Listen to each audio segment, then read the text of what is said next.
नमस्कार, India news में आपका स्वागत है। शिवपाल यादव एक बार फिर अखिलेश यादव को लेकर छलका दर्द। कहा, अखिलेश ने सीएम रहते नेताजी को भड़काकर छोटे दलों का सपा में विलय रोका, जिसके चलते मजबूत हुई भाजपा आई सत्ता में। कहा, अगर उस वक्त ना होती साजिश तो कभी मजबूत ना होती भाजपा। शिवपाल बोले, फिर हम भाजपा को रोकने के लिए कोई भी त्याग देने को तैयार। बसपा ने भाजपा का विकल्प बनाने को बनेगी सशक्त रणनीति। छिबरामऊ के जफराबाद में एक निजी कार्यक्रम में आए थे शिवपाल यादव। बताइए कौन गांधी जी के हत्यारे कौन थे? तो बताइए, आज उनके हाथ में जब चले जाएंगे तब तो कायदे पे ठोंक लो, याद करा। बताओ, ऐसा कोई संत क्या है? तो इसलिए हम इस अवसर पर आपसे यही कहेंगे, प्रगतिशील समाजवादी पार्टी को मजबूत करिए और 2022 में प्रगतिशील समाजवादी पार्टी की सरकार बनाइए और हमारा चुनाव चिन्ह चाबी का जरूर ध्यान रखें। चाबी चाबी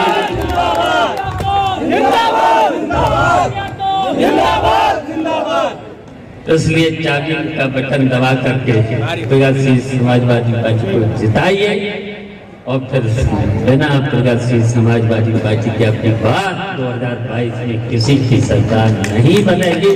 ये हम आपको भरोसा दिला करके जा रहे हैं और हम आलोक प्रताप सिंह को और दिव्यांशु और देवू को हम बधाई देते हैं, जो उन्होंने मेहनत की और कार्यक्रम को सफल बनाया है। इसके लिए हम आलोक प्रताप दिव्यांशु को बधाई देते हैं। यहाँ पर कॉलेज भी है, शिक्षा, स्वास्थ्य, ये तो मनुष्य के जीवन की इच्छा है। कन्नौज से आपका विशेष लगाव रहा है, सपा में रहते हुए क्या आगे भी यही लगाव रहेगा? हमेशा रहा है। जब हम सरकार में थे, जो भी कन्नौज के लोग गए हैं, मैंने उनकी बात को सुना है और उनका सब काम पूरा किया। 2022 में आप चुनाव अकेले लड़ेंगे, आप अपने भतीजे के साथ लड़ेंगे मिलकर? देखिए, मैंने छोटे और दलों से और बड़े दलों से भी, राष्ट्रीय दलों से सबसे अपील की है और अगर समाजवादी के लोग हमसे अलायंस करेंगे तो हम जरूर। चाइना के साथ केंद्र सरकार ने एक पॉलिसी से आप कितने सहमत हैं इस पॉलिसी से? देखिए, चाइना तो हमेशा धोखेबाज और हमेशा देखिए हिंदुस्तान के साथ, हिंदुस्तान की ज़मीन पर कब्जा से लेकर के हिंदुस्तान पर हमला से लेकर के हमेशा किया। केवल जब नेताजी रक्षा मंत्री थे तब नेताजी ने ललकारा था कि युद्ध अगर होगा तो हमारी ज़मीन पर नहीं होगा, दुश्मन की ज़मीन पर हो, तब हिम्मत नहीं पड़ी। उसके बाद चीन बराबर आगे बढ़ता चला आ रहा है, चीन बढ़ता चला आ रहा है। और देखिए, वादे जो किए थे इन्होंने किसानों की आय से लेकर के दोगुनी से लेकर आय तो दोगुनी नहीं कर पाए, कर्जा जरूर हमारे देश पर दोगुना हो रहा है। अखिलेश यादव ने लोकसभा में राम जन्मभूमि को चंदा पर लेकर एक टिप्पणी की थी, उस पर क्या कहना सर? तो ये तो आप अखिलेश से पूछो, हमसे क्या पूछ रहे हैं?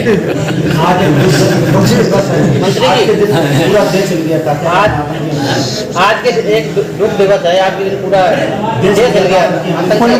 पुलवामा में जो हमला हुआ है, देखिए, पुलवामा में जो साजिश के द्वारा इलेक्शन के पहले और जो हमारे जवान, देखिए हमारे देश के जवान इतने बहादुर हैं, उनका कोई भी मुकाबला नहीं है। लेकिन गलत निर्णयों की वजह से, सरकार के गलत निर्णयों की वजह से जो हमारे जवान शहीद हुए हैं, उसका मुझे तो दुख है, अफसोस है। और जब जब देश पर इस तरीके के खतरे आए, हमेशा समाजवादियों ने जो कोई भी सरकार रही हो, चाहे कांग्रेस की रही हो, चाहे भारतीय जनता पार्टी की या अन्य पार्टियों की सरकार रही हो, तब देश के मामले पर समाजवादियों ने हमेशा सरकार का साथ दिया, दुश्मनों से दुश्मन, लेकिन अगर उसमें सेनाओं के साथ भी अगर धोखा हो जाए तो ये बड़ी अफसोस है।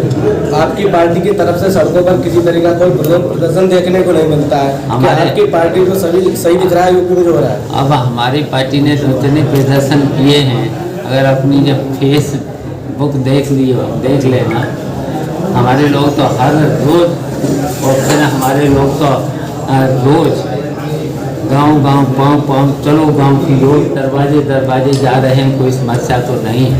अगर जहां पर भी समस्या होगी हैं, हमारे लोगों पर अभी गांव पाँव जा रहे थे। और इस सरकार ने तो देखिए जनप्रतिनिधियों के भी सब अधिकार सीज कर दिए हैं।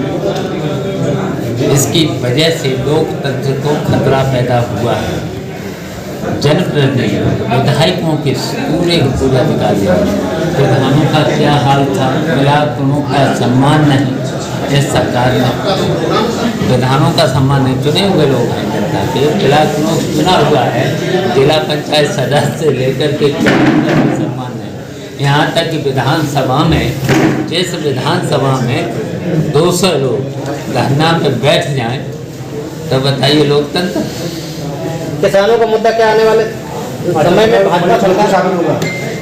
एक लोग बोलो, किसान का मुद्दा भाजपा सरकार में देखिए ये जो किसान विरोधी कानून प्रगतिशील समाजवादी पार्टी उसके खिलाफ है। तुरंत ये कानून वापस ले लेना चाहिए और MSP न्यूनतम समर्थन मूल्य तुरंत उस पर डिक्लेयर करना चाहिए। सरकार क्यों नहीं मान रही किसान की बात? अब जनता से मेरी अपील है, ऐसी नहीं मानती है सरकार को तो हटा दी।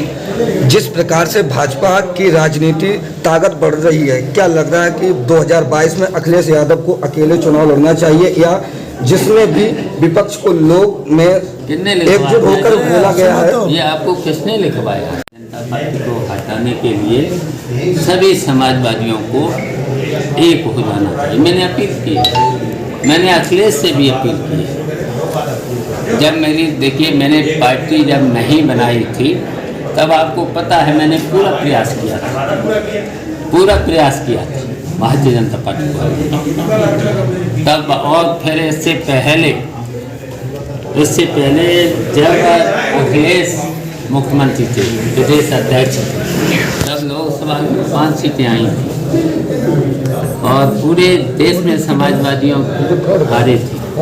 उसके बाद मैंने सबसे पहले नीतीश, फिर देवेगौड़ा, फिर उसके बाद शरद यादव, फिर उसके बाद ओम प्रकाश चौटाला, फिर लालू, फिर कमल मुनारका जो चंद्रशेखर की पार्टी के राष्ट्रीय अध्यक्ष रहे, उसके बाद अजीत सिंह, उसके बाद पूरब के अंसारी 2, एक पूर्व सांसद, इस समय सांसद नहीं, एक विधायक, इन सबको इकट्ठा किया था।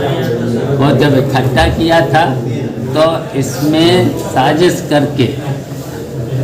करके भारतीय जनता पार्टी के लोगों से मिल करके नेताजी को भड़का करके जिन लोगों ने जो विलय कर रहे थे, ये गठबंधन नहीं बन रहा था, विलय, और नेताजी को राष्ट्रीय अध्यक्ष, सेंट्रल पार्लियामेंट बोर्ड का अध्यक्ष मान लिया था। उसके बाद जो तुड़वाने वाले लोग थे, साजिश करने वाले लोग थे, उनकी वजह से भारतीय जनता पार्टी मजबूत हुई है। नहीं तो भारतीय जनता पार्टी इस देश में नहीं आ सकती थी। हमारे पास विकल्प था, भारतीय जनता पार्टी को हटाने का विकल्प था। और 2022 में हम चाहते हैं कि उसी तरीके का विकल्प बने, और विकल्प बनने के लिए हम तैयार हैं। और मैंने कहा कि राजनीति में संघर्ष के साथ साथ त्याग, संघर्ष हम कर ही रहे हैं, त्याग भी कर सकते हैं, वो हम जनता पर छोड़ते हैं, आने वाले दिनों जनता पर छोड़ते हैं। जो भी जनता हमको राय देगी, जो न्याय करेगी, इसमें भारतीय जनता पार्टी को हटाने के लिए वो हम करने के लिए तैयार हैं। सब्सक्राइब करें इंडिया टॉप न्यूज चैनल और बेल आइकन दबाना ना भूलें। इंडिया टॉप न्यूज अपने क्षेत्र की खबरें सबसे पहले पाएं।